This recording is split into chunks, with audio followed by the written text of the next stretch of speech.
All right, and we are back here on the GSMC football podcast. And for the second part of the show, we are going to talk about the early window games. I'll go through the Thursday night game first, and I'll recap those games for you guys. So we'll go back to Thursday, give Thursday some love. So obviously, this game wasn't very enticing going in. Especially because last year these two teams played each other on Thursday night, and it was like one of the worst Thursday night games. There was a lot of bad Thursday night games last year, but this one last year was so bad. And I'm looking up the final score because I need to refresh. Yeah, it was 12-7. The Commanders won, and Carson Wentz was the quarterback at the time. And it actually did come down to the wire because Justin Fields threw a pass to Darnell Mooney. And he caught it, but then he bobbled it again and got tackled, before the end zone. But if he would have held on to it, I think it would have been a touchdown. But because he bobbled it, he got tackled outside of the end zone, and the Bears ended up losing that game. However, this game for this year, it was completely different. Now last year's game was in Chicago. This year it was in Washington, and wow, what a difference a year makes, because the Bears destroyed the Commanders 40-20. Justin Fields had a good game, 282 yards, 4 touchdowns. I mean, the guy that had the big night was their offseason acquisition, DJ Moore from the Panthers. 8 receptions, 230 yards receiving, and 3 touchdowns. It was off the charts amazing on Thursday. And only 3 guys on the Bears had receptions. DJ Moore, Cole Kmet, and Big Bob Tonyan. I love to call him Big Bob Tonyan. Ex-Green Bay Packer, now with the Bears. The Bears, and they needed to win that game because they have looked so bad this year. And there's been a lot of questions about Justin Fields. And listen, there's still questions because, listen, that was a big win, and how they've been playing, honestly, for me, I'll take anything at this point. But Justin Fields has looked decent the last 2 weeks. And the Bears actually don't have a bad schedule, so they could definitely build momentum here. Even though, I'm not saying they're going to come back and win the NFC North. I don't think so, but I think they could at least, they could win some games from here on out. And Sam Howell, he had a rough start to the game, but he ended up finishing with 388 yards passing, 2 touchdowns, and a pick. Washington really didn't run the ball because they were down a lot. This game, at one point it looked like Washington was starting to mount a comeback. And listen, that wasn't good for the Bears because the week before that they were up 28-7 against the Broncos, and they ended up, losing that lead and losing 31-28. So it was getting nervous. It was getting scary there for a minute, and then DJ Moore had his big touchdown at the end that basically salvaged it. But yeah, Sam Howell ended up having a good performance. Logan Thomas, ended up having a good game. He was their leading receiver with 77 yards and a touchdown. Curtis Samuel, 65 yards for a touchdown.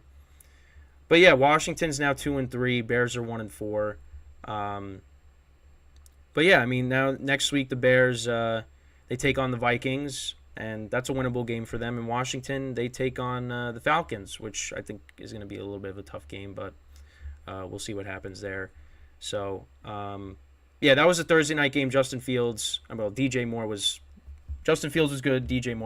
the MVP of that game. And if you went against him in fantasy, well, that wasn't a good start to your week, and you probably didn't win. So, now let's go to the Sunday games, the early window. So let's start off with, so I'm a Giant fan, so let's get that out of the way. They actually were somewhat competitive in this game.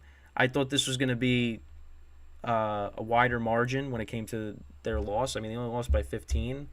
But, yeah, just another bad performance by them. They did get a pick six, which was returned. I think it was 102 yards or something. 102 yards by Jason Pinnock. The Dolphins were keeping the Giants in it, turning the ball over. Achane, he fumbled. How good has he been? He's been really good. Again, another big run for him, 76-yard touchdown in the second quarter that put the Dolphins up 14-0. But yeah, I mean, the Giants just they didn't score an offensive touchdown. I mean, once again, their best player, in my opinion, is Graham Gano, their kicker. I mean, he just another flawless performance by him. I mean, how sad is that? Your kicker is your best player right now. I might have to get his jersey, honestly. I've been saying that. I really think I should. Because, he kicked that 63-yarder against, or 63-yarder against the Giants back in 2018. I mean, the guy's amazing. I really should get his jersey because there's really nobody on this team that I really want to get their jerseys. So, but yeah, I mean, another Dolphins get back on track. Tua had 2 picks, but he passed for 300 yards, 2 touchdowns. Achane, again, was amazing. 11 rushing attempts, 151 yards and a touchdown. Mostert had 65 and a touchdown. So they ran for over 200 yards against the Giants, which, the Giants' run defense I thought it was supposed to be better, right? Get Ashawn Robinson. You get one of the I can't pronounce his name. I forget it off the top of my head. Hold on, I gotta pull it up. Let me see if he's on here, because I have CBS open. I don't see him anywhere on here, but it's one of the players from the Bucs that slips my mind at the moment. They got him. They also got Bobby Okereke from the Colts to help out, with linebacker, because that was a thin position for the Giants, and so far none of that's helped us. Run defense is still bad. And also the secondary is bad. You got a young player guarding Tyreek Hill. He takes it to the house for 69 yards. He had ended up having 8 receptions for 181 yards and a touchdown. I mean, the Giants, they lost to a better team. And it doesn't get any easier because now they play the Bills next week, who are coming off of a loss against the Jags in London. And let's go into that because I actually probably should have started off with that instead of the Giants, but because I have the Giants as one of my favorite teams on CBS, it has that above the rest of the games. So the Jags, second week in a row in London, they defeated the Bills 25-20. There was actually a lot of scoring in the fourth quarter. There ended up being 27 points scored in the fourth quarter because for a while it was 11-7. Trevor Lawrence had a good game, 315 yards passing and a touchdown. Travis Etienne had a great game, 136 yards rushing and 2 touchdowns. Calvin Ridley had a good game, 122 yards receiving. So, yeah, I mean, the Jags, they looked good. They looked like the better team, but I think a lot of people are going to be like, oh, how did the Bills lose? All week I was hearing, oh, well, the Jags have been there for a week. The Bills are just getting there. I mean, their biological clocks are not going to be, up to speed like the Jags are because they're not adjusted to everything because of the jet lag, and it looked like that. It did. I mean, the Bills, listen, they tried to mount a comeback. I mean, Josh Allen ended up throwing for 359 yards, 2 touchdowns. He had a pick, and he had a rushing touchdown in this game. Bills really didn't run the ball, only 29 yards rushing. But Stephon Diggs and Gabe Davis both had good games, 121 yards for Diggs, and Gabe Davis had 100 yards receiving. They both had touchdowns in this game. Stephon Diggs has been off to a great start this year. Gabe Davis, he's been good too. But the Bills, they did lose Matt Milano, one of their linebackers for the season, so that's a big loss for them. Von Miller made his return to the field yesterday, so that was big, but a big loss for the Bills again. And also Tre'Davious White, they're one of their best corners. He's out for the season too. I think an Achilles tear. But yeah, I mean, listen, the Bills. I mean, I'm not concerned after this loss. I mean, these London games, sometimes it's just not easy on the players, and it definitely showed based on how the Bills were playing for most of this game. But yeah, 25-20. That's a good win for the Jags. Bills. It's back to the drawing board, but listen, you got to get right game next Sunday night, unless they flex it out, and that's against the Giants, so they should be able to get right there. Next game, we got the Steelers and the Ravens.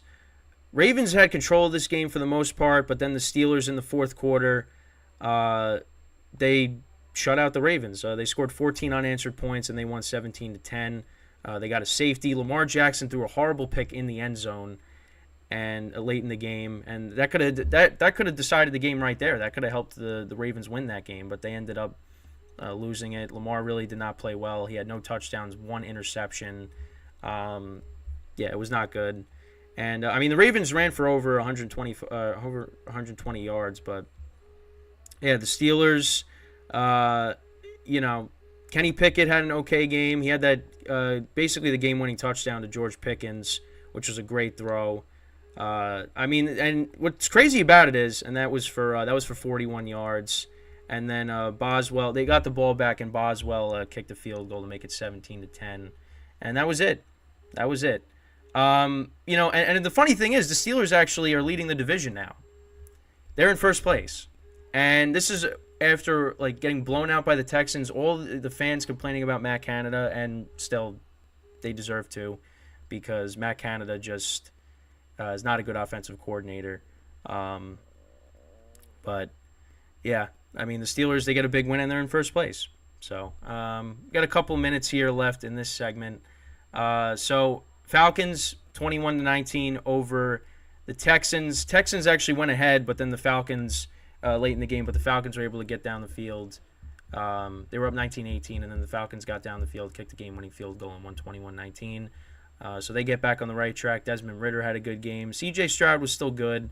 He had that go-ahead touchdown to Dalton Schultz, which put them up by 1, but the Texans' defense couldn't hold.